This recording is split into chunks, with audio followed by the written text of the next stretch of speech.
Welcome back to another video. So this one's going to be a pretty quick rundown of my haul from the mid-year sale that Severin put on. Basically, very similar to Vinegar Syndrome. They usually have something big that comes out alongside of the sales that isn't on sale that's going to like drive you to go to the sale and do a regularly priced pre-order. I didn't get anything that was necessarily named during the sale, but I did get something that they luckily allowed me to attach with the things that I bought in the sale, so I didn't have to double pay for shipping. So let's go over what I got. It's not a lot of stuff, but I think it's some pretty cool stuff anyway. And the first thing that I got here is the 4K of Out of the Blue. So comes with a slipcover. That's the front. That's the back. I really like the back.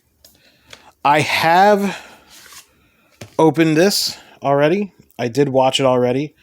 And I have to say, I was completely blown away. I'm familiar with some of Hopper's work as a director, not a whole lot of it. I know that the last movie was like a massive failure. And I kind of mired him. And I kind of sidetracked him as a director for like 10 years or something until this came around, which he wasn't even supposed to direct, but shit went sideways on the first day of shooting. He takes the script and decides that he's going to rewrite it over the weekend, and bam, he suddenly becomes the writer-director. And I will say this is absolutely fantastic. Very, very, very strong. I would liken it to maybe a Cassavetes movie, but less experimental on the acting. So if you've ever seen A Woman Under the Influence or Husbands, there's like long drawn out scenes of actors kind of playing with one another and doing like acting games. Basically what they would say in like method acting or the Stanislavski method. Basically what they're trying to do is quote unquote find the truth of the scene, right? There's not a lot of it in Out of the Blue. It's very natural. It captures an era of punk that maybe you might not be familiar with. I know that I'm a big fan of punk, but I actually didn't know a lot about the punk scene in Ontario and Canada in the early 80s. And what's pretty interesting is that in Washington, D.C., there was like the hardcore shit, and then you have the SoCal stuff that was like the speedier stuff. It seems almost like the Ontario stuff, at least with the band that was in the film, Pointed Sticks. It's a lot more melodic. So I thought that was pretty interesting. Besides that, this little girl, Linda Mez, she's not, she plays 15 in the movie, but I believe she was actually 19, 20 when they shot. If she looks familiar, it's because she is the mom in Gummo. So I thought that was pretty awesome because I'm watching it. I'm like, I know this girl. I've seen her from something, and she is the mom from Gummo, which hopefully eventually we get a Blu-ray of that whenever the fuck they decide to, whenever Warner Brothers decides to let it go, I guess. But it's kind of stuck at burn on demand DVD bullshit. Like I just release it already. But anyway, let's take a look at what this has. So it comes with 3 discs. 1 4K, 2 Blu-ray. 4K comes with audio commentary with Dennis Hopper, executive producer and distributor. Audio commentary with film scholar. Audio commentary with film writer Kate Ellinger. And she, if you have heard of her, she often talks on Arrow Video. She has commentary on Arrow Video releases. 40th 4K anniversary restoration premiere Q&A with a whole bunch of people, including Natasha Lyonne, and a theatrical trailer. On the Blu-ray disc, there is a Gone But Not Forgotten Remembering Linda Manz. Subverting Normality, Linda Manz comes from Out of the Blue, video essay. Terminal City Blues, Vancouver, On Screen and Out of the Blue, Main Street Soldier, a short film by Leonard Yakir. Restoration trailer and a Jack Nicholson radio spot, which like he actually, I saw, actually in the 40th anniversary restoration premiere Q&A, they talk about that very briefly. And then on the second disc, Remembering Out of the Blue, 11 new cast and crew interviews, me and Dennis, 6 new interviews with Hopper's friends, which has Ethan Hawke, Richard Linklater, a whole bunch of people. Straight to Hell, Alex Cox recalls Out of the Blue, which is something that I really definitely want to watch because I'm a big fan of Alex Cox. Dealing with Demons, Brian Cox on acting, and Dennis Hopper. AFI Q&A with 4K restoration producers John Allen Simon and Elizabeth Kerr. And when we open it, comes with the 4K and the Blu-ray and your bonus disc. There is no reversible cover artwork, which I really don't care. But I will say, if you are even remotely a fan of Hopper, a fan of punk films, or a fan of very naturalistic drama, this is fantastic. Very, very haunting. Haunting and disturbing at points. But I cannot recommend this enough. So definitely check that out at some point.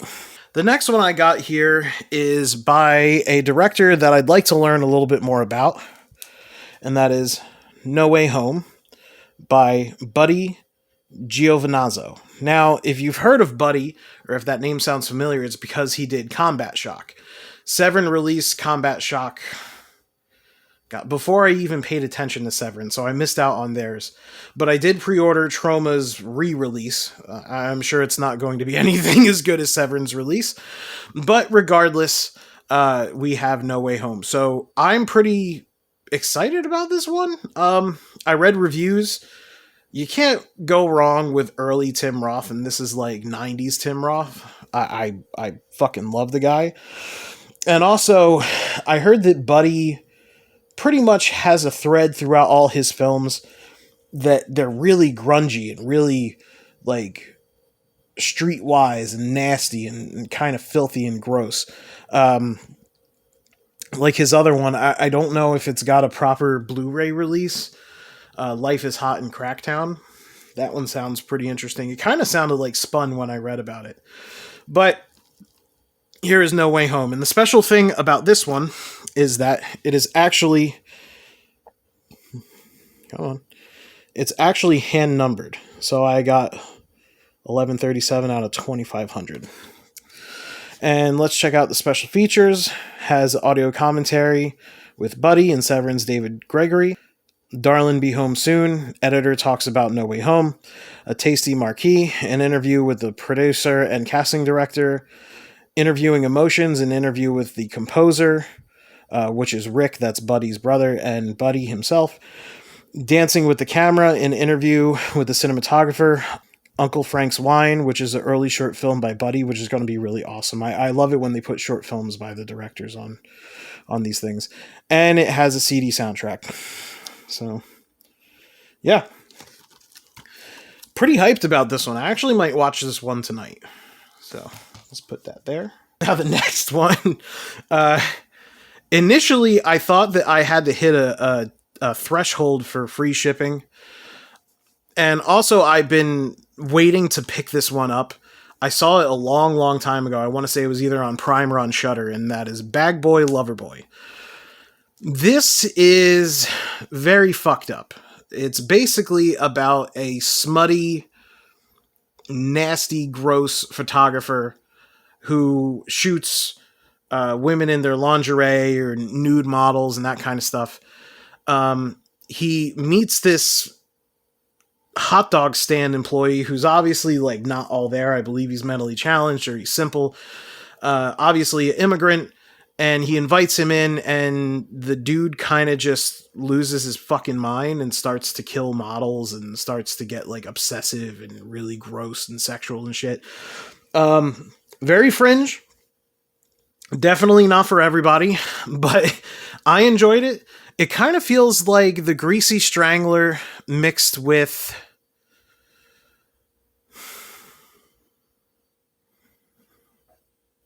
One Hour Photo?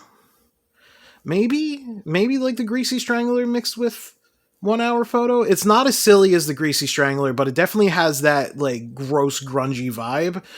And it also has that really strange cerebral stalker vibe that 1 Hour Photo has. Maybe not as strong, but hey man, it's just stupid fun. So let's check out the back. Yeah, see, disturbing and gritty. There you go. Special features, audio commentary with the director, the actor, and editor. The student films of John Wachter, Got Light and the Never Starting Story, and a trailer. So there's not a whole lot to say about this one. It was $12. I said I was going to get it for a long time, so I'm glad that I finally did, because it's enough of an oddity that I wanted to have it in my collection. Speaking of fucked up, I have not seen this one yet. I've been waiting for it to drop in price because it's a little expensive, and finally $22 was like the perfect median for me, and that is House on the Edge of the Park. I know enough about this. I know it's Ruggiero Deodato's follow-up to Cannibal Holocaust, which is more than enough to sell it to me. Deodato's Polizio Chetskis are fantastic. I love Cannibal Holocaust. So something that's basically a home invasion torture movie with the guy from Last House on the Left, David Hess, that's him on front, sounds fantastic to me. And the fact that Deodato directed it, icing on the cake. So this is the slipcover version. There's the back. And then here's the inside.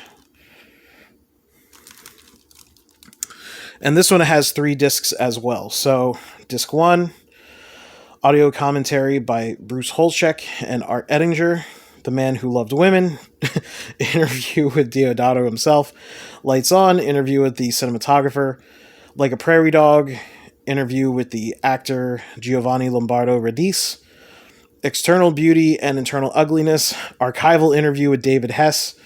David Hess is fucking crazy.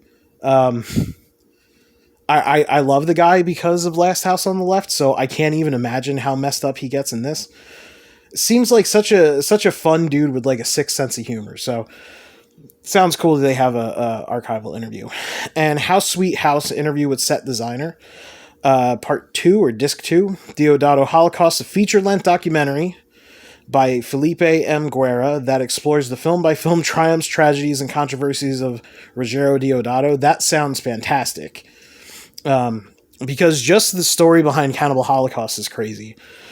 So I can only imagine the rest of the stuff. Deleted scenes trailer, and disc 3 is the CD soundtrack. So that is House on the Edge of the Park.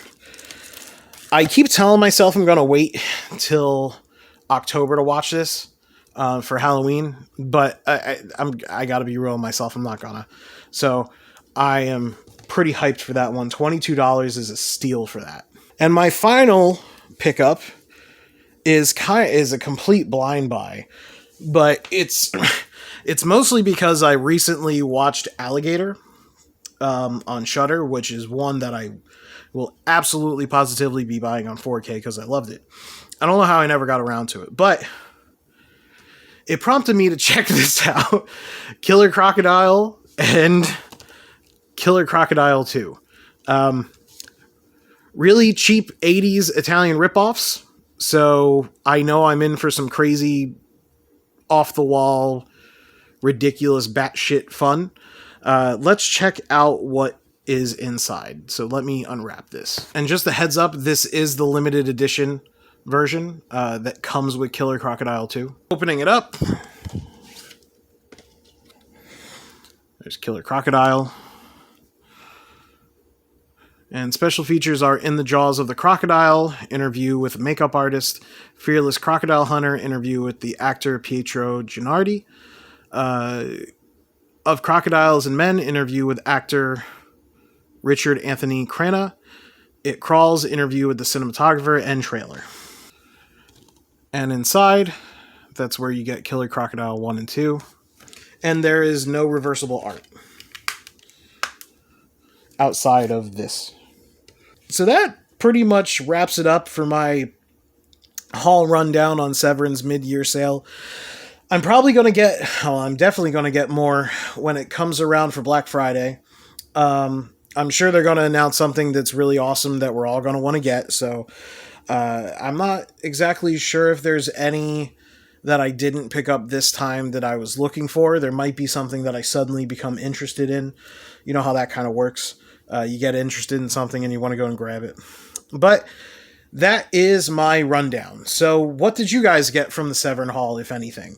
Let me know in the comments. Also, I have an Instagram where you can see what's up with my upcoming videos, mini hauls that I pick up, library editions, little anecdotes and stories. I actually have a Criterion, a list of Criterion sale tips if you're interested in that sort of thing. So please follow me there. Like, share, comment, and subscribe. And thank you for checking this out. I'll see you guys later. Bye.